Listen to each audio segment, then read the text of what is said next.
जागृती देवाची माय न पाहले माय ढसा ढसा रडू लागली. कोणती माय? आता इथे जेवढ्या माझ्या मावल्या बसलेल्या आहेत, कोण्याच आईची इच्छा नाही लेकरानं सेवा करावी. आईची इच्छा काय आहे मुलांनी समजून घ्या. आईची एकच इच्छा आहे, माझा दादा, माझा राजा, माझा लेक दिवसभरात एकदा माझ्या डोळ्यानं दिसावा, या पलीकडे मायेची इच्छा नसते. अरे पोट भरायच्या निमित्तानं तुम्हाला जन्मगाव सोडावं लागते. मुंबई सारख्या ठिकाणी, नाशिक सारख्या ठिकाणी तुम्ही स्थायिक होता, पण यात्रेच्या निमित्ताने तुम्ही तुमच्या जन्मगावाला येता लेकरा बाळासह. सर्वात जास्त आनंद मायला होतो. मुलगा, सुटके, सून, नातवंड घरात जातात, माय काठी टेकत कोण आंब्यात फिरते.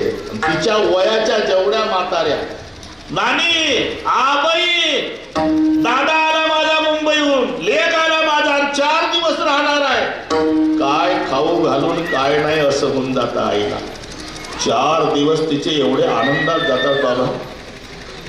पण 5वा दिवस मुलगा सामानाची आवराआवर करतो ना, माय बसून मुळमुळ रडते.